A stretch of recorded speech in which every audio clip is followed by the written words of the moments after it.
Sir వచ్చేసారా? లోపల ఉన్నారు.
అయ్యో లేట్ అయిపోయింది సార్, కొంచెం తప్పుకోండి సార్.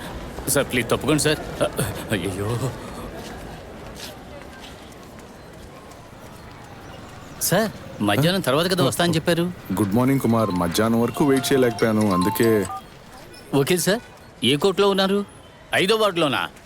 ఏంటి సార్ నేను చెప్పింది మర్చిపోయారా? మెజిస్ట్రేట్ కోర్టుకు రండి సార్. తర్వాత వారెంట్ తీసుకోవడం మర్చిపోకండి సార్.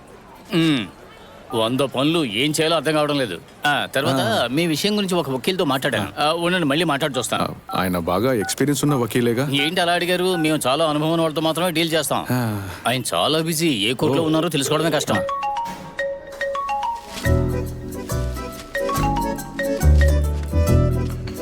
చెప్పండి కుమారనా.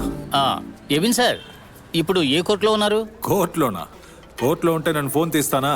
ఖాళీగా క్యాంటీన్లో కూర్చొని వడదింటున్నా. సార్ మీరు అది మీ జూనియర్కి ఇచ్చి కొంచెం త్వరగా వస్తారా? అయ్యో, అతను వచ్చేసాడా?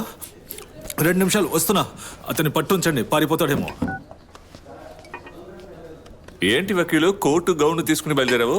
కంగారు పడకండి, పని మీదే వెళ్తున్నా. సరే, ఈ బండిల్ మార్నింగ్ ఇది మధ్యాహ్నం కేస్తి. మధ్యాహ్నం ఇస్తా. మర్చిపోవద్దు.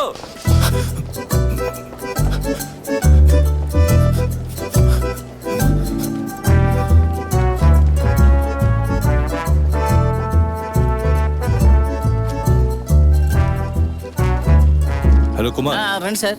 చూడండి సార్, ఈయనే యాంటో సార్. ఎబిన్ మాథ్యూ. ప్రభువుకు స్తోత్రములు.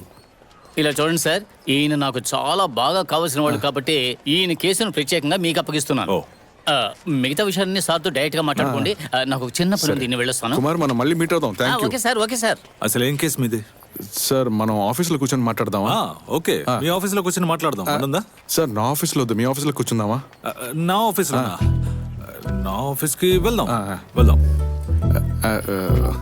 ఈ కాంపెన్సేషన్ దొరకడానికి టైం పడుతుందా? 1 నిమిషం. సార్, నువ్వు ఆ విజయ్ని కొట్టినట్టు ఏదైనా సాక్ష్యం ఉందా? లేదు సార్. అయితే మనం కోర్టులో చెప్పబోయేది ఏంటంటే బార్లో తాగి వస్తుంటే పోలీసులు ఆపినప్పుడు జరిగిన గొడవలో తలకి గాయమయ్యి చనిపోయాడనో, అప్పుడు ఆ పోలీసులే విజయ్ని హాస్పిటల్లో అడ్మిట్ చేసిన తర్వాత విజయ్ ఫ్రెండ్ అయిన నీ మీద ఆ నిందను మోపారని వాదించబోతున్నాం. మనం పోలీసుల్ని ఇరికిద్దాం. ఎలా ఉంది? చెప్పవయ్యా.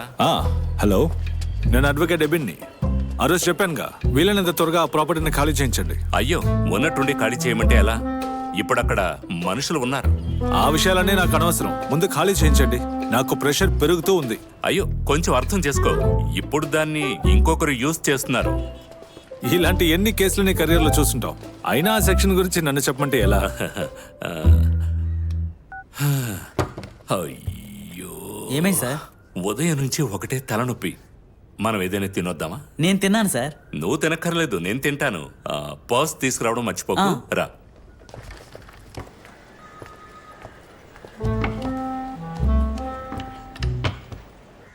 చూడు తమ్ముడు, ఈ కేసుకు సంబంధించి సాక్ష్యం ముఖ్యం. అది తీసుకొచ్చి చూపిస్తేనే నువ్వు నేరస్తుడు కాదని నిరూపించగలం. నీకు వ్యతిరేకంగా సాక్ష్యం లేదు, ఎవిడెన్స్ లేదు, మరెందుకు భయపడతావు? రండి, ఇదే నా ఆఫీస్. ఇది చాలా చిన్న ఆఫీస్ గా ఉంది. కుమార్ చెప్పింది. ఆఫీస్ సైజ్ ఇప్పుడు ముఖ్యమా సార్? అవును, మీ కేసు ఏంటి? నన్ను ఒకటి చీట్ చేశాడు. చీటింగ్ కేసు నేను డీల్ చేసేది ఐపీసీ 415, 420. వాడికి బెయిలే దొరకదు. Super sir. కోర్టు అయిపోయిందా? అయిపోయింది.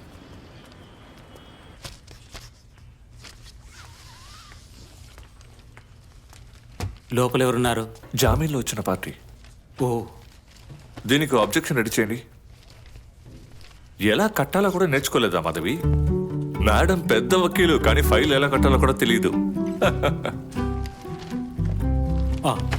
లాయర్ గారు, ఈ 2 కేసులు రేపు హియరింగ్కి వస్తాయి. ఒక సీఎంపీ ఉంది, మిగతావి చెక్ చేయండి. అన్నా, ఈ రోజు త్వరగా వెళ్ళాలని ముందే చెప్పానుగా. ఏంటి సార్ ఇలా అంటున్నారు? రేపు హియరింగ్కి వచ్చే కేసులు అవి. ప్రసవానికి నా భార్యని తన అమ్మాయి ఇంట్లో వదిలేసి వచ్చినప్పటి నుంచి చూడలేదు. ఈ రోజు వెళ్ళకపోతే నా సొంత డివోర్స్ కేసుని నేనే వాదించుకోవాలి.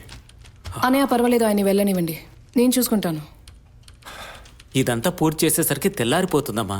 నీకు తోడుగా నేను కూర్చోవాలి ఇక్కడ. నాకు ఎవరి తోడు అవసరం లేదు, ఆయనకి తెలియకుండా ఉంటే చాలు.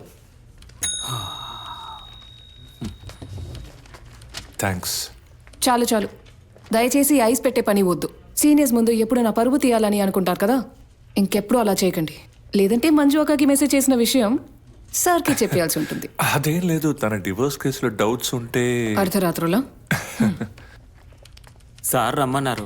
మిమ్మల్ని కాదు, ఆవిడ్ని.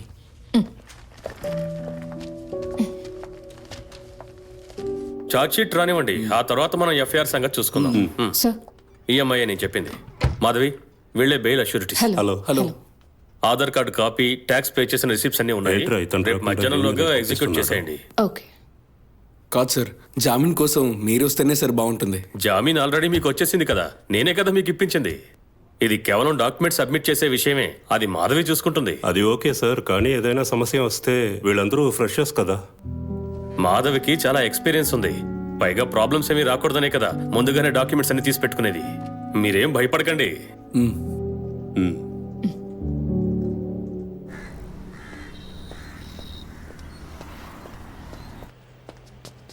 వకీల్ సార్.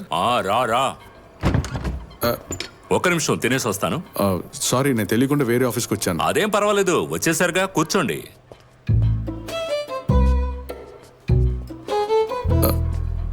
ఏమైంది? ఇక్కడికేగా తీసుకొచ్చారు.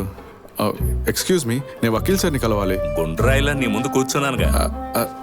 అది కాదు, ఈ ఆఫీస్లో మెయిన్ వకీల్ ఉంటారే, ఆయన్ని కలవాలి సార్. ఈ ఆఫీస్కి నేను మాత్రమే వకీల్ని. బయటికి వెళ్ళి బోర్డు చదువు. Satish Mulluru, BCom LLB. నమ్మకం కలిగిందా? ఎందుకు అక్కడే నిలబడ్డారు? లోపలికి రండి. ఒక్క నిమిషం సార్, ఒక కాల్ చేసుకుంటాను. కుమార్,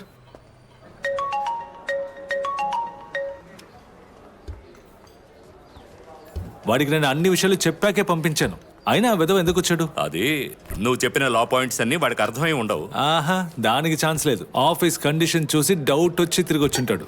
అయితే నువ్వు రిచ్ గా ఉండే ఆఫీస్ సెట్ చేసుకో. రిచ్ అక్కర్లేదండి, ఒక మీడియం సెటప్ దొరికినా చాలు. చాలా మాట మార్చవుగా. మన సురేంద్ర గారు ఆఫీస్ మార్చబోతున్నారని విన్నాను. నువ్వు ట్రై చేస్తావా? వెళ్ళి చూద్దామా? రెంట్ ఎంత ఉంటుంది? నెలకు 15,000. ఒక మంచి ఆఫీస్కి ఆ మాత్రం ఇవ్వాలిగా. మనకు వస్తే కదా ఇవ్వడానికి. రై, నీకు ఆఫీస్ ఖచ్చితంగా కావాలి. అద్దె గురించి ఆలోచించుకో, ఏదో ఒకటి చేద్దాం. ప్రస్తుతానికి నాన్న దగ్గర నుంచి తీసుకో. ఆ? సరే, ఆయన వద్దు, నీ బావను అడుగు. ఆయన బార్లో ఉన్న ఎంటీ బాటిల్స్ అమ్మితే చాలు, 2 ఆఫీసులు పెట్టొచ్చు. అవన్నీ ఎందుకు సార్ అనవసరంగా? అయితే నా ఆఫీసులోనే పర్మనెంట్ గా డేగా వేద్దాం అనుకుంటున్నావు, అంతేగా? మీరే కదా సార్ నాకు గాడ్ ఒక బత్తాయి జ్యూస్. వినడానికి విషయం బాగానే ఏంటి? ఉంది. దేని గురించి అంత సీరియస్ గా డిస్కషన్ చేస్తున్నారు? ఒక ఆఫీస్ స్పేస్ ఖాళీగా ఉంటే అద్దెకి తీసుకోమని చెప్తున్నాను. జరిగే విషయం అయితే చెప్పండి. తను కొంచెం బిల్డప్ ఎక్కువ ఇస్తాడు. నీ అభిప్రాయం ఇప్పుడు ఎవరు అడిగారని? అందువల్లే అనవసరంగా నీతో నేను మాట్లాడట్లేదు. అయితే మాట్లాడుకు. సరే, మాట్లాడను. మీరెందుకు అనవసరంగా తనతో మాట్లాడుతున్నారు? ఏమ్మా మధు, వీడు బాగా సెటిల్ అయితేనే కదా నేను మనశ్శాంతిగా ఉండగలను. ఈ రోజు మధ్యాహ్నమే కదా జడ్జ్మెంట్. అది మనకు అనుకూలంగానే ఉంటుంది. అది వెజ్ కాదు, ఏంటి కేసు? Domestic violence. నిజంగానే డొమెస్టిక్ వైలెన్సా లేదా ఊరికే నింద వేశారా? కేసు గెలవాలి కదా. ఇవన్నీ జరుగుతాయని నేను పెళ్లి చేసుకోలేదు. భయం ఉండడం మంచిది. అవునవును, కరెక్టే. లేకపోతే ఆ అమ్మాయి కూడా ఇరుక్కున్నట్టు నేను ఏ ఇరుక్కుంటాను. యాంగిల్లో అమ్మాయి కూడా కనిపిస్తున్నాడు? పెళ్లి తర్వాత ఇంకొక అమ్మాయితో తిరగడం తప్పు కదా? అలాంటప్పుడు అది మాత్రం చెప్పొచ్చుగా. అన్ని విషయాల్లో మీకు ప్రిఫరెన్స్ ఉన్నాయి, మరెందుకు అనవసరమైన సెక్షన్స్ యాడ్ చేస్తారు? యాడ్ చేసే సెక్షన్ లో తప్పు లేదు. Mental abuse and domestic violence లో డౌటే లేదు. తర్వాత నాకు ఎటువంటి ప్రిఫరెన్స్ ఇవ్వాల్సిన అవసరం లేదు. జడ్జ్మెంటల్ ఇవ్వకుండా ఉంటేనే చాలు. సర్లే. రే, నా క్లయింట్ కోసం మీరెందుకు గొడవ పడతారు? ఊరికే. వస్తున్నాను సార్. సార్ ఆఫీస్కి రమ్మంటున్నారు. త్వరగా వెళ్ళండి మేడం. ఏదో ఒక అమ్మాయి కూడా ఊరి శిక్ష ఇప్పించండి. ఈ మాటలకేం తక్కువ లేదు. అన్న, నా జ్యూస్ కూడా వీడి అకౌంట్ లోనే రాయండి. తనతో వాదించి గెలవలేము. నేనే తనతో మాట్లాడడానికి భయపడతాను. నిజమే చెప్తున్నాను. రే, నమ్మరా?